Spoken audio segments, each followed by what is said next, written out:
नमस्कार दोस्तों, stock market studies में फिर से एक बार आपको बहुत बहुत स्वागत है। तो आज यहाँ पे मैं डिस्कशन करूंगा कुछ इंपॉर्टेंट कंपनी के अपडेट्स के बारे में और उसके टेक्निकली चार्ट पैटर्न्स के बारे में भी डिस्कशन करूंगा। तो इस वीडियो को लास्ट तक जरूर देखिएगा और अभी तक अपने चैनल को सब्सक्राइब नहीं किया तो जरूर कर लीजिएगा कंटिन्यूसली इन्फॉर्मेशन और अपडेट्स पाने के लिए। तो चलो देख लेते हैं आज के इस वीडियो के अंदर कौन सा कंपनी है जिसका टेक्निकली चार्ट पैटर्न कहाँ पे बना है, जो एक स्विंग ट्रेडिंग्स के लिए एक बेस्ट टेक्निकली चार्ट पैटर्न कौन सा बना है वो भी मैं आपके साथ यहाँ पे शेयर करूंगा। तो इस वीडियो टोटली एजुकेशन पर्पस में होगा, कोई भी बाय एंड सेल का रिकमेंडेशन नहीं होगा। तो प्लीज एक बार रिसर्च करके ही काम करना किसी भी कंपनी के ऊपर अगर आपको काम करना है तो फर्स्ट जो कंपनी जिसके बारे में बात करूं उसका नाम है दीपक नाइट्रेट। तो दीपक नाइट्रेट आप सभी जानते हैं बहुत पुराना कंपनी है और इस कंपनी स्पेशलिटी केमिकल्स से लेकर फाइन जो केमिकल्स है उसके भी बिजनेस करते हैं। और कंपनी का जो बिजनेस मॉडल्स है उसमें सोडियम नाइट्रेट उस प्रोडक्ट के ऊपर कंपनी 70% मार्केट शेयर अकेला लेकर रखा है। तो 70% मार्केट शेयर सोडियम नाइट्रेट के ऊपर कंपनी अकेला लेकर रखा है। तो यहाँ पे एक प्लस पॉइंट एंड पॉजिटिविटी के हिसाब से देखना चाहिए। तो कंपनी का मार्केट कैप के हिसाब से बात करूं तो 31,900 करोड़ के आसपास मार्केट कैप है। कंपनी का पी रेशियो 41 के आसपास है। आरओसी आरओई एक बेस्ट लेवल में देखने को मिला और इंडस्ट्रीज पी रेशियो 32 के आसपास है। तो यहाँ पे हर दिशा में पॉजिटिविटी देखने को मिला है। और एनुअली इनकम के बारे में बात करूं तो 852 करोड़ के आसपास एनुअली इनकम देखने को मिला है। और एनुअली इनकम के बारे में बात करूं तो इस हिसाब से देखा जाए तो कंपनी का जो प्रॉफिट एंड लॉस है वो प्रॉफिट एंड लॉस हर कुछ मेंटेन करने के बाद कंपनी इस बार जो प्रॉफिट किया पिछले जो क्वार्टर्स का जो प्रॉफिट था, पिछली बार जो प्रॉफिट था टोटल 250 करोड़ के आसपास और इस बार जो प्रॉफिट हुआ वो करीबन 850 करोड़। इसका मतलब कंपनी देखा जाए तो अच्छा खासा क्वार्टरली भी रिजल्ट किया जिसके चलते कंपनी का नेट प्रॉफिट अच्छी तरीके से जनरेट हुआ। और इसका मैनेजमेंट टीम मुझे बहुत स्ट्रांग लगता है क्योंकि मैनेजमेंट टीम हमेशा खुद को सबसे पहले जितना कर्जा बनता है उस कर्जे को वो सबसे पहले रीपेमेंट करते हैं। तो इस कंपनी के हाथ में कोई भी कर्जा नहीं है, जीरो टाइप बोल सकते हैं। कंपनी का प्रोमोटर के पास भी अच्छा खासा होल्डिंग्स भी है। तो कंपनीज के बारे में कुछ डिटेल्स के बारे में बात करूं, अब ध्यान से देखना इस चीज को। कंपनी 5,000 करोड़ से भी ज्यादा एमओयू साइन किया है और वो भी 5,000 करोड़ का जो प्रोजेक्ट है वो साइन किया है कहाँ पे, गुजरात मतलब गवर्नमेंट के साथ मैन्युफैक्चरिंग और स्पेशलिटी केमिकल। और आप देख सकते हैं कंपनी फिनाइल से लेकर जो मतलब स्पेशलिटी केमिकल्स है उस प्रोडक्ट के ऊपर गवर्नमेंट के साथ एक बिग डील हुआ 5,000 करोड़ का। तो इसका डायरेक्टली फायदा कंपनी को ही मिलेगा।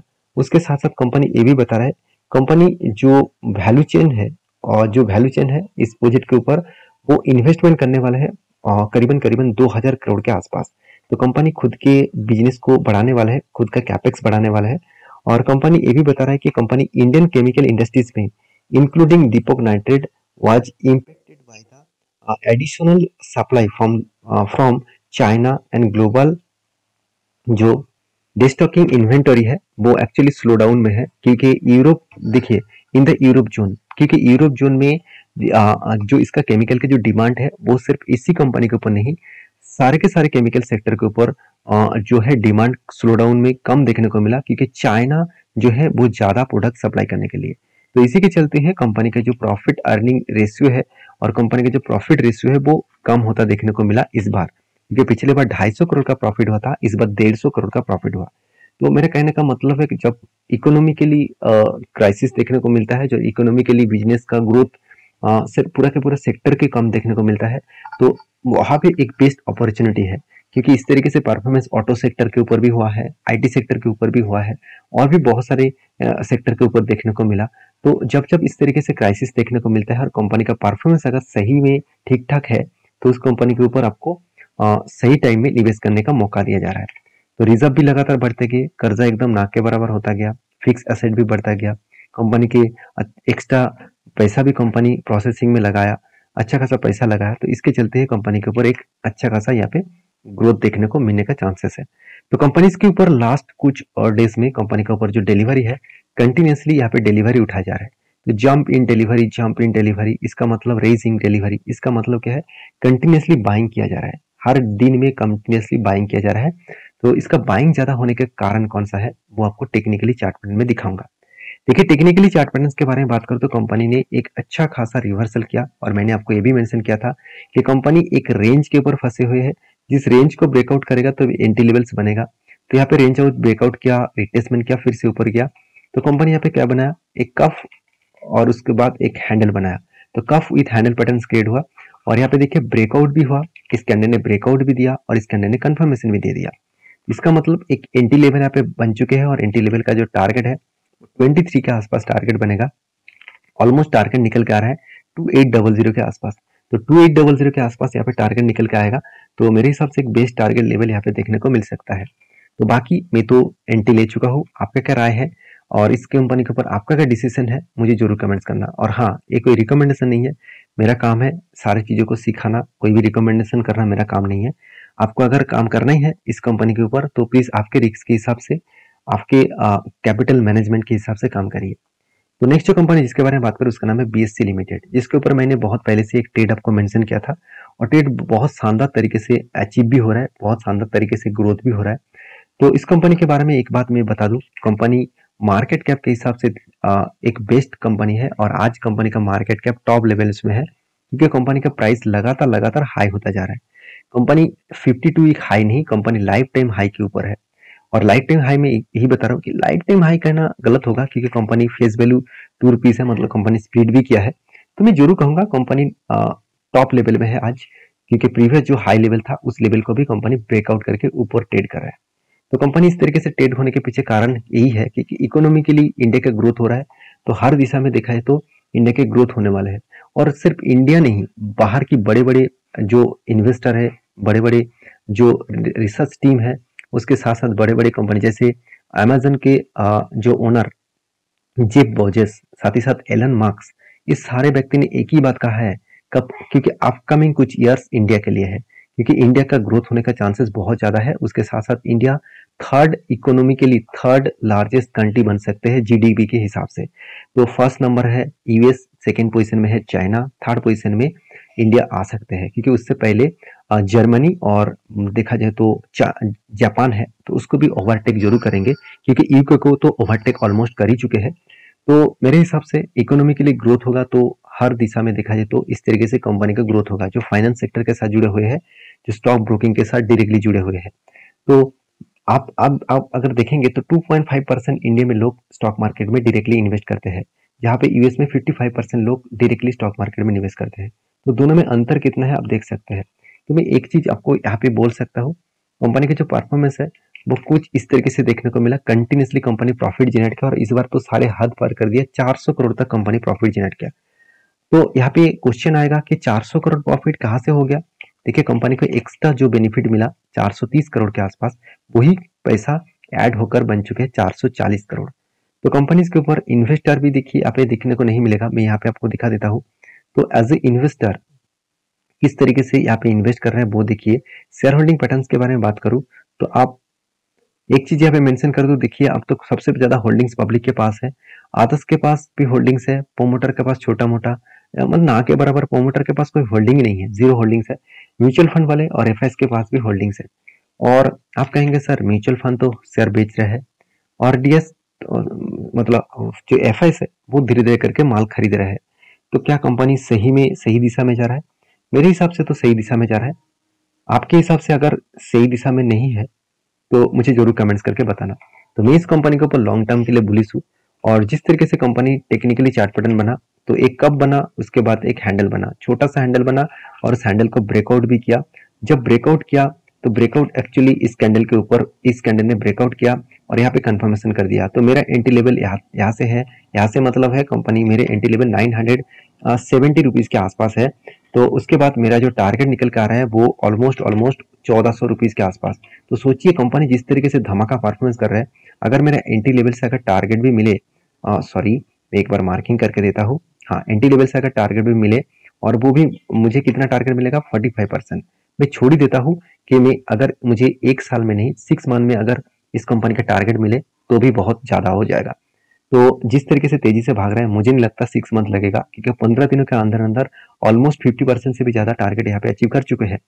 तो बाकी मैं मान ही लेता हूँ और भी 15 दिन लगेगा इसको टारगेट पाने के लिए। एक मंथ के अंदर अंदर 45% का रिटर्न को क्या कोई कम है क्या, मुझे जरूर कमेंट्स करके बताना।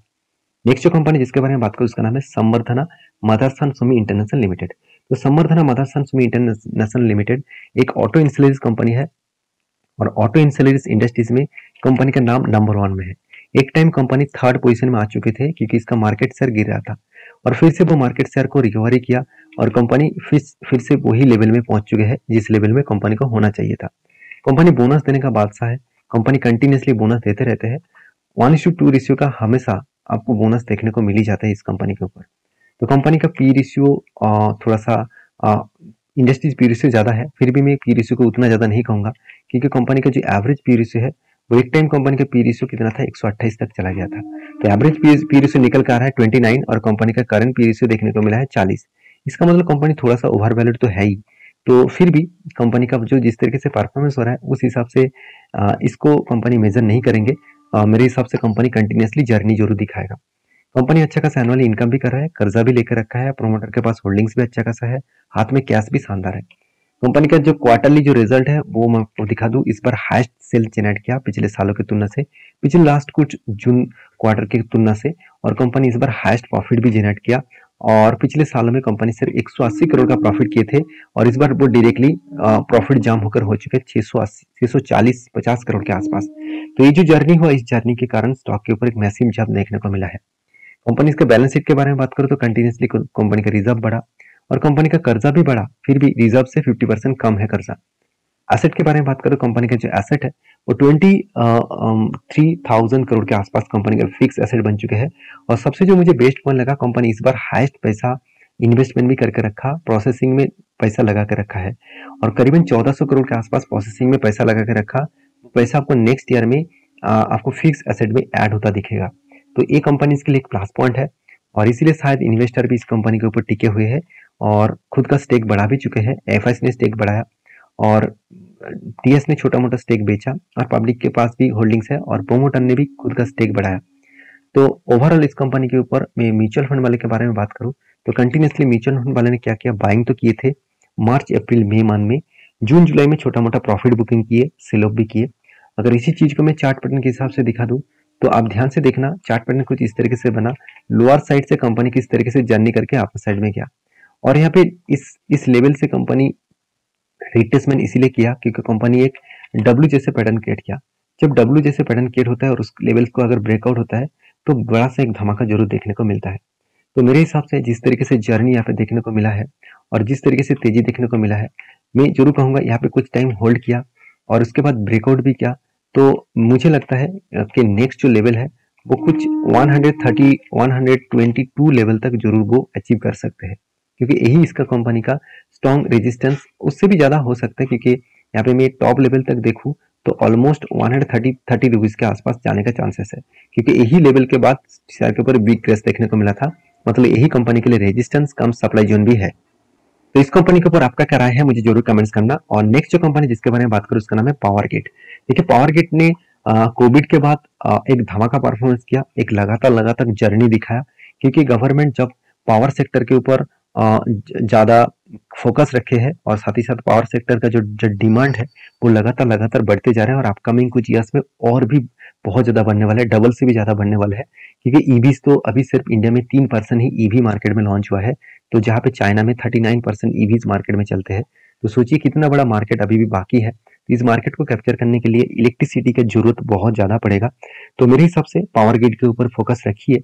गवर्नमेंट कंपनी होने के नाते भी इतना शानदार जो उन्होंने रिटर्न दिया, उसके साथ साथ कंपनी ने 1:3 रेशियो का मतलब हर एक शेयर में कंपनी आपको 3 शेयर बोनस के हिसाब से देने का अनाउंसमेंट भी किया है। तो आई होप वीडियो में आपको सारी जानकारी मिल चुका है। वीडियो अच्छा लगे तो प्लीज लाइक करना, दोस्तों के साथ शेयर भी करना, चैनल को सब्सक्राइब भी करना। मिलते हैं नेक्स्ट वीडियो में, तब तक के लिए अच्छे से रहिए, अपने ख्याल रखिए, धन्यवाद।